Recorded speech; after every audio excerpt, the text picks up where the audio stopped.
మీ business ఏదైనా మీ ఊర్లో promotion చేయాలంటే అది సుమన్ టీవీతోనే సాధ్యం. ఇప్పుడే సంప్రదించండి. 100 కౌంట్లు 240 రూపాయలు ఉండాలి. ఈ సపోర్ట్ ప్రైస్ ఆ సపోర్ట్ ప్రైస్ గవర్నమెంట్ నిర్ణయించినట్లయితే దాని మీద మనకి అవకాశం ఉంటుంది. మీరెవరు కూడా అమెరికా ఏదో ఆంక్ష పెట్టిందని మీరెవరు ఆందోళన చెందక్కర్లేదు.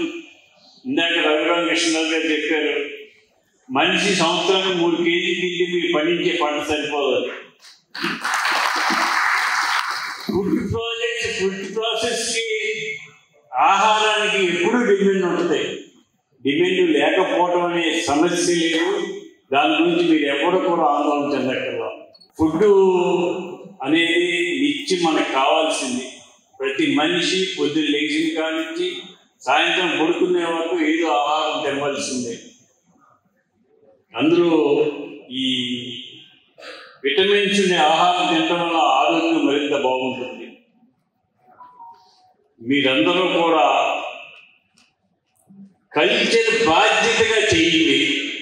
ఆ ఫీడ్ తయారు చేయాలి.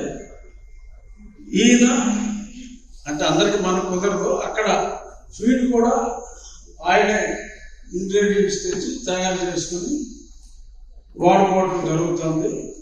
ఈ ఫీడ్ అనే విషయంలో మనం చాలా జాగ్రత్తలు తీసుకోవాల్సిన అవసరం ఉంది అని చెప్పి, ఒక సీడే కాదు ఫీడ్ కూడా మనం పరీక్షించి వాడాలి అని చెప్పి చెప్తున్నాం. So what I said is feed is also equally important like seed. Yes, you are producing your own feed. But how do you advise these people, small farms, that can do that? No, you cannot do that. And I don't want you to produce 12 kilo. You need to produce only 2 kilo and you make very good money. But today you do only 500 gram, 700 gram. You do stock it on 20 piece. And then you blame water, air, energy, everything. You need to first look how you can increase your productivity without doing all those things. Because you will go down, you have fixed cost and variable cost. Your fixed cost, you produce 100 ton or 1 ton is the same. That's you lose money. You need to get the break-even point, my land, my manpower, my energy, how much I have to produce not to lose money. And that is not 700 gram.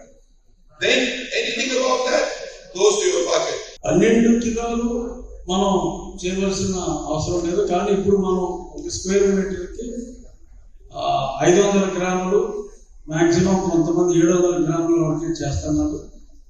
కనీసం 2 కిలోలు అయినా సరే ఒక square మీటర్కి మనం రావాలి. ఎందుకంటే మనకి fixed cost ఉంటుంది. సో పొలం లీజు తీసుకున్నారు అనుకోండి, 70,000, 80,000. మీరు ఎంత పండించినా ఆ లీజు 70,000, 80,000. ఈ ఫిక్స్డ్ కాస్ట్ కాకుండా వేరియబుల్ కాస్ట్ అంటే మనం ఏసీ సీడ్ని బట్టి నెంబర్ బట్టి మనం ఫీడ్ పెంచుకోవాలి. ఆ వేరియబుల్ కాస్ట్ పెంచాలి, 3 రెట్లు పెరగాలి. మాకు చాలా ఉత్సాహంగా ఉంది సార్ అలా చేయాలంటే. ఎందుకంటే ఇంకా పెంచవచ్చు, ఇంకా సాధించవచ్చు. కానీ మొట్టమొదట వాటిని మేము ఒబ్బడి చేసే టైంకి దాంట్లో సిచ్యువేషన్, దాంతోపాటు డొమెస్టిక్ మార్కెట్ నుంచి పెంచి అలాగే ఈ 3తో ప్రొడక్షన్ కూడా పెంచితే అందరికీ కూడా ఇబ్బంది లేకుండా ఉంటుందని తెలియజేస్తూ, అలాగే ఫీడ్ ధరల మీద కొంచెం చిన్న రిప్రజెంటేషన్ ఫీడ్ ధరల గురించి పెట్టాను. సోదరులు చెప్తున్నారు, సీఎం గారు 100 కౌంటు 220కి కొనమన్నారు సార్. ఆ 100 కౌంటుని అక్కడ కూడా క్వశ్చన్ చేయడం జరిగింది.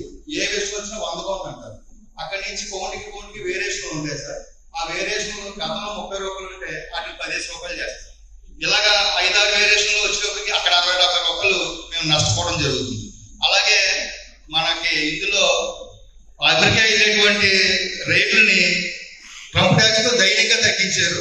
ఇప్పుడు అది సడలికి వచ్చినా కానీ ఇవాటి వరకు ఆ ధరని పెంచడం అనేది జరగలేదు సార్. అది కూడా మేము దృష్టిలో పెడతాం.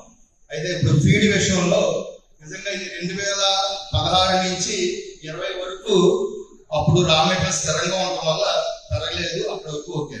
కానీ 21, 22లో ఎంఆర్పి రేట్లో తీసుకుంటే ఆయా డేట్లో మన ఫీడ్ మిల్లర్స్ ఆ ధరలు ఆ విధంగా పెంచడం జరిగింది. దాదాపు ఎంఆర్పీలో తీసుకుంటే 28 రూపాయలు. చీఫ్ మినిస్టర్ గారు ఆక్వాకల్చర్ ఆక్వా రంగం మీద చాలా శ్రద్ధ పెడతారు. వారికి ఈ రంగం అంటే అమితమైన ప్రేమ అనేది ఖచ్చితంగా చెప్పగలను. ఎందుకంటే గ్రోత్ రేట్ అనేది మన state product gross domestic production ఇవన్నీ కూడా సార్ మాట్లాడే అంశాల్లో అత్యధిక గ్రోత్ రేట్ సాధించడానికి అవకాశం ఉన్న ఆక్వాకల్చర్ మన కలెక్టివ్ కాన్ఫరెన్స్ కూడా చెప్పడం జరిగింది.